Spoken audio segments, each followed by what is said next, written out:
Hello friends, आज की इस वीडियो में हम सीखेंगे कि किस तरह से कैलेंडर रिलेटेड क्वेश्चंस को हम बहुत इजीली सॉल्व कर सकते हैं। तो उसके लिए हमें पहले कुछ बेसिक नॉलेज है जो ज़रूर हमें पता होनी चाहिए, तो हम वहीं से स्टार्ट करेंगे। देखिए, सबसे पहले तो हमें ये मालूम होना चाहिए कि एक ऑर्डिनरी ईयर और एक लीप ईयर में क्या डिफरेंस है। कोई भी एक ऑर्डिनरी ईयर है या वो फिर लीप ईयर है, तो उनमें क्या डिफरेंस है। जो ऑर्डिनरी ईयर है उसमें होंगे हमारे 365 डेज और लीप ईयर में 366 डेज। ऑर्डिनरी के केस में फेब्रुअरी में हमारे पास होंगे 28 डेज और इस केस में फेब्रुअरी में हमारे पास होंगे 29 डेज। ये सिंपल डिफरेंस। अब हम चेक किस तरह से करें, हमारे पास क्या क्राइटेरिया है to check whether the given year is ordinary और इट इज़ लीप ईयर। तो इस क्राइटेरिया के अंदर हम दो बातें सीखेंगे। सबसे पहले तो कोई भी ईयर हो हमारे पास, any year other than century, अगर कोई भी ईयर हमारे पास है जो एक सेंचुरी ईयर नहीं है, तो उसमें हम किस तरह से पहचान करेंगे। देखिए, जो ऑर्डिनरी ईयर होगा हमारा और जो लीप ईयर होगा उसमें क्या क्या डिफरेंसेस हैं।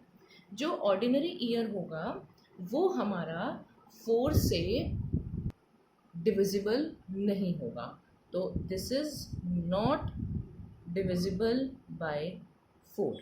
और जो लीप ईयर है that is always divisible by 4। तो इस तरह से अगर हम एग्जाम्पल्स उठाएं तो हमारे ऑर्डिनरी ईयर्स के जो हैं क्या एग्जाम्पल बन जाएंगे। देखिए, 2003, 2005 एंड सो ऑन। इसमें से आप कोई भी नंबर उठाइए। 2003 मैंने उठाया तो ये 4 से डिवाइड नहीं होगा, रिमाइंडर बचेगा, तो दैट इज़ ऑर्डिनरी ईयर। और अगर हम लीप ईयर का एग्जाम्पल देखें तो हमारे पास 2000 ईयर जो था, देन 2004 एंड सो ऑन। ये हमारे 4 से डिविजिबल है, इसीलिए ये हमारा लीप ईयर रहेगा। ये तो बात हुई जो सेंचुरी ईयर्स नहीं है। अब अगर हमारे पास सेंचुरी ईयर गिवन है तो हम किस तरह से फाइंड आउट कर सकते हैं। देखिए, जो हमारा सेंचुरी ईयर है उसमें हम क्या करेंगे, फिर उसी तरह से हम हेडिंग्स बनाते हैं, एक ऑर्डिनरी और एक लीप ईयर की। जो ऑर्डिनरी ईयर है वो हमारा नॉट डिविजिबल बाय 400 और लीप ईयर की पहचान इट इज़ डिविजिबल बाय 400। जिस तरह से बाकी सालों में हमने 4 से डिवाइड करके चेक करा कि वो लीप है या नहीं है, उसी तरह से सेंचुरी ईयर्स में हम 4 की जगह 400 से डिवाइड करेंगे। अगर 400 से डिविजिबल है तो वो लीप ईयर होगा, नहीं तो वो सेंचुरी ईयर लीप ईयर नहीं है। अब इसके अगर हम एग्जाम्पल्स देखें तो जो हमारे सेंचुरी ईयर्स हैं, अगर हम देखें 100, ये हमारा लीप ईयर नहीं है, देन 500 एंड सो ऑन, ये हमारे लीप ईयर्स नहीं है। इनके एग्जाम्पल देखें तो 400, देन 800 एंड सो ऑन, ये हमारे लीप ईयर्स हैं। तो हम इस तरह से कह सकते हैं every 4th sanctuary is leap. जो हमारी 4th सेंचुरी आएगी, 400 से अगर हम स्टार्ट करें तो वो लीप होगी, 4 देन 8 एंड सो ऑन। अब इसके बाद हमारे पास एक ऑड डेज का कॉन्सेप्ट है, वो भी हम समझते हैं कि क्या है। ऑड डेज की एक्चुअली डेफिनेशन क्या है। इसकी डेफिनेशन है number of days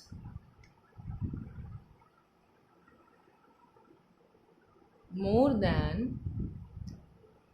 the complete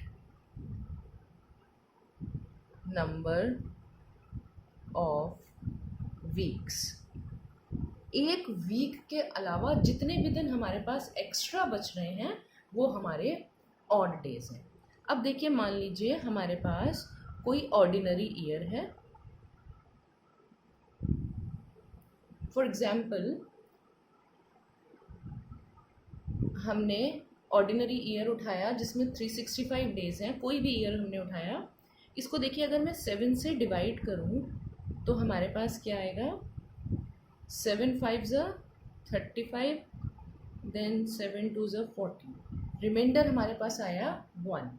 तो जो ऑर्डिनरी ईयर है इसके अंदर 52 फुल वीक्स है जो यहाँ पर क्वोशंट आया, और उसके साथ 1 ऑड डे है जो हमारा रिमाइंडर था।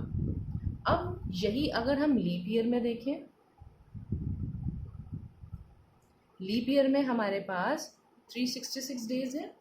इसको हम 7 से डिवाइड करते हैं।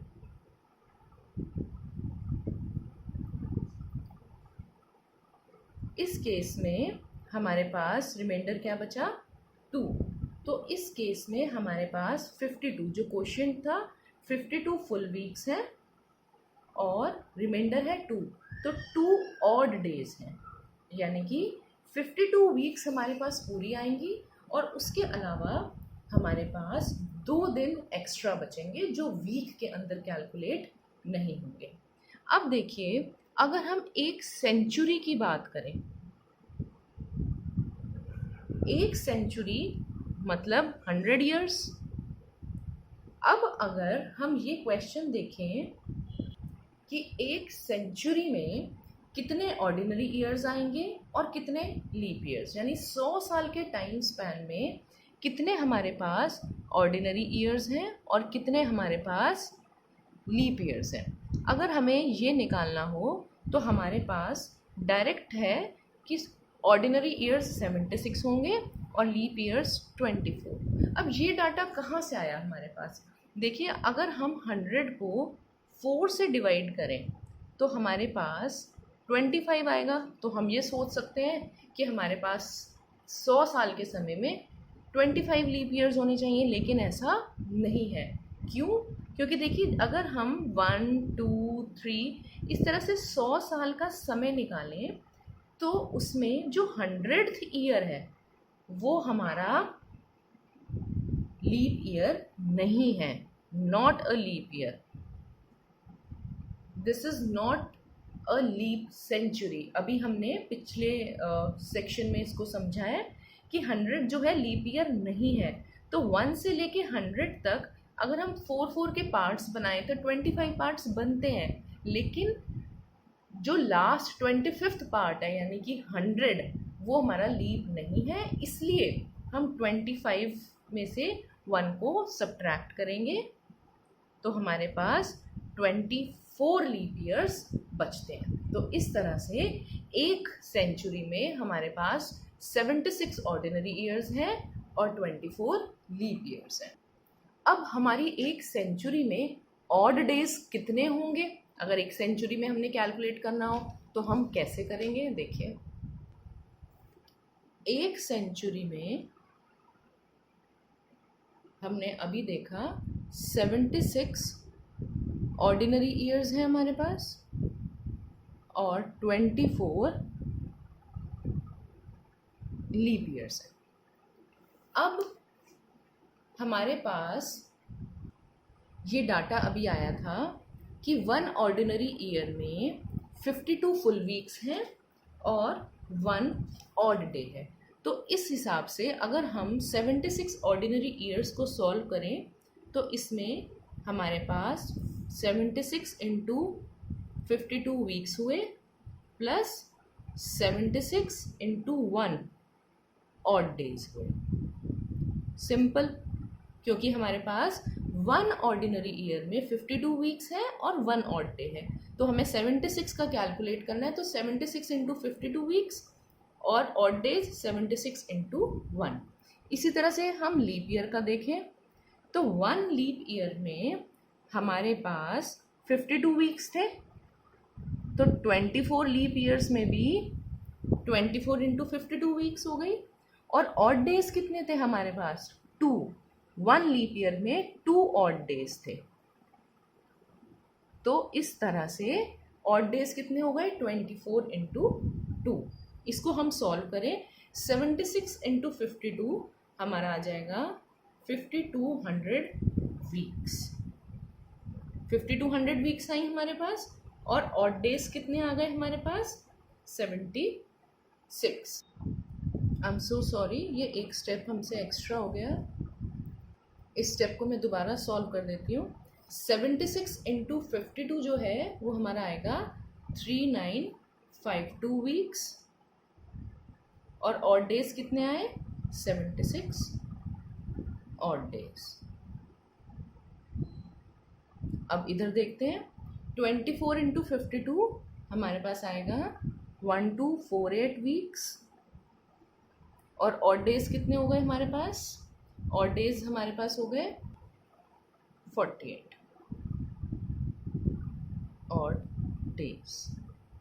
अब अगर हम इनको सॉल्व करें तो 3952 वीक्स है और 1248 वीक्स है, तो इन दोनों को अगर मैं ऐड करूं तो कितना आ गया हमारे पास? 5200 वीक्स, और ऑड डेज देखिए 76 है हमारे पास और 48 है, तो ये ऐड होके हमारे पास आ गए 124 ऑड डेज। ये हम एक सेंचुरी में हमने कैलकुलेट किया। अब देखिए, जो ये 124 ऑड डेज आए हैं, अगर मैं 124 को 7 से डिवाइड करूं तो मेरे पास क्या आएगा?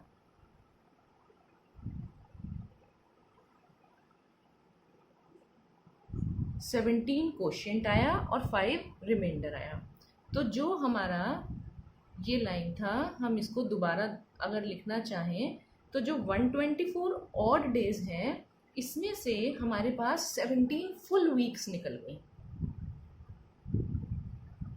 जो ये 124 है, और उसमें से 5 जो हैं हमारे पास ऑड डेज आ गए। देखिए हमने ऐसा क्यों किया? क्योंकि 7 डेज को मिला के हमारा फुल 1 वीक बनता है, तो उस हिसाब से हमारे पास 124 डेज हैं जो कि हमारे 7 से डिवाइड होने की गुंजाइश है, तो हम उसको भी ब्रेक करके वीक्स और ऑड डेज में लिख लेंगे। इसीलिए 124 ऑड डेज में 17 फुल वीक्स और 5 ऑड डेज आ गए। अब ये 17 को मैं 5200 के साथ ऐड करूँगी तो मेरे पास आएगा 5217 वीक्स प्लस 5 ऑड डेज। तो ये फाइनल रिजल्ट है कि एक सेंचुरी के अंदर हमारे कितने ऑड डेज आए? 5 ऑड डेज। अब अगर हमारे एक सेंचुरी में, यानी कि 100 ईयर्स में 5 ऑड डेज हैं, तो अगर मैं 200 साल में ऑड डेज कैलकुलेट करना चाहूँ तो वो कितने हो जाएंगे? 5 इंटू 2 यानी कि 10 ऑड डेज। सिंपल। इसी तरह से अगर हम 300 ईयर्स में कैलकुलेट करना चाहें तो 5 इंटू 3 यानी कि 15 ऑड डेज।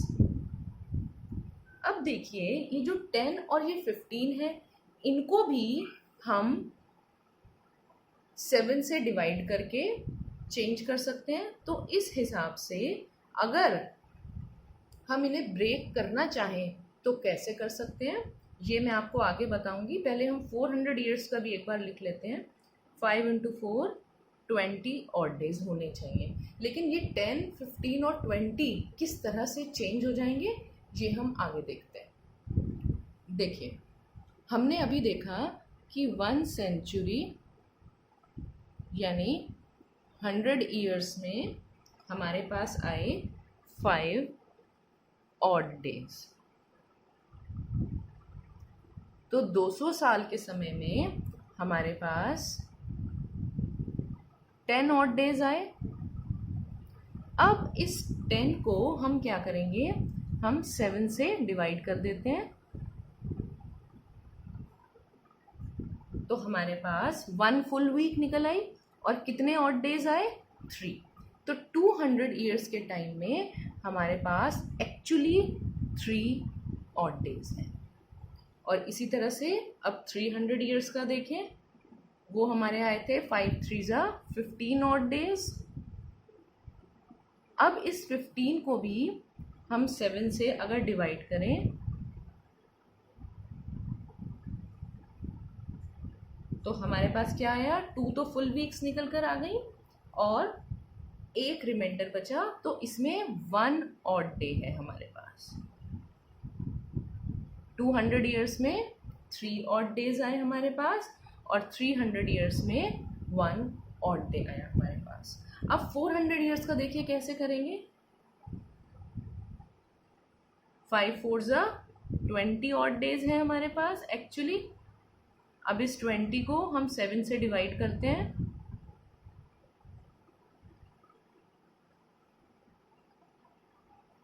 हम सिंपल यही सोचेंगे क्योंकि हमने ऊपर भी 7 से डिवाइड किया 200 ईयर्स में, फिर 300 ईयर्स में, तो 400 ईयर्स में भी हमें यही करना चाहिए। लेकिन ये कॉन्सेप्ट सही नहीं है। क्यों? देखिए, जो 400 है ये सेंचुरी लीप है और लीप ईयर में हमें मालूम है हमें अलग से ऑड डेज ऐड करने होंगे, तो एक ऑड डे हम यहाँ पर एक्स्ट्रा ऐड करेंगे, तो वो हमारा बन जाएगा 20 + 1 यानी कि 21 ऑड डेज। और अब 21 को अगर मैं 7 से डिवाइड करूँ तो हमारे पास क्या बचा 0। तो 400 ईयर्स में एक्चुअली 0 ऑड डेज है। ऐसा इसलिए हुआ क्योंकि जो 400 है वो हमारा लीप ईयर था, इसीलिए हमने उसमें 1 ऐड किया, तो हमारा बना 21 को हमने 7 से डिवाइड किया तो हमारे पास रिमाइंडर आया 0। तो इसीलिए 400 ईयर्स में हमारे पास 0 ऑड डेज है। इसी तरह से अगर हम 800 देन 1200 देन 1600 इस तरह से ईयर्स को देखें तो उन सब में कितने ऑड डेज होंगे 0 ऑड डेज। तो ये सिंपल डाटा हमें याद रखना है कि 100 ईयर्स में 5 ऑड डेज हैं, 200 ईयर्स में 3 ऑड डेज हैं, 300 ईयर्स में 1 ऑड डे है और 400 ईयर्स में 0 ऑड डे है। तो ये तो एक्चुअल कैलकुलेशन हुई कि ऑड डेज हम कैसे फाइंड आउट कर सकते हैं। अब जो डाटा हमने कलेक्ट करा है आज इस वीडियो में, इसके बेसिस पर हम एप्टीट्यूड टेस्ट्स के क्वेश्चंस को बाय ट्रिक कैसे सॉल्व कर सकते हैं। देखिए, ट्रिक अपनी जगह है लेकिन बेसिक नॉलेज होना ज़रूरी है, इसलिए इस वीडियो में मैंने आपके साथ बेसिक नॉलेज शेयर की है। अब हम थ्रू ट्रिक्स कैसे कैलकुलेट कर सकते हैं कैलेंडर के क्वेश्चंस को, वो मैं अपनी नेक्स्ट वीडियो में आपके साथ शेयर करूँगी। और अगर आपको आज का कंटेंट समझ में आया हो, पसंद आया हो, तो प्लीज़ आप मेरे चैनल को ज़रूर लाइक, सब्सक्राइब और शेयर भी करें। Thank you so much.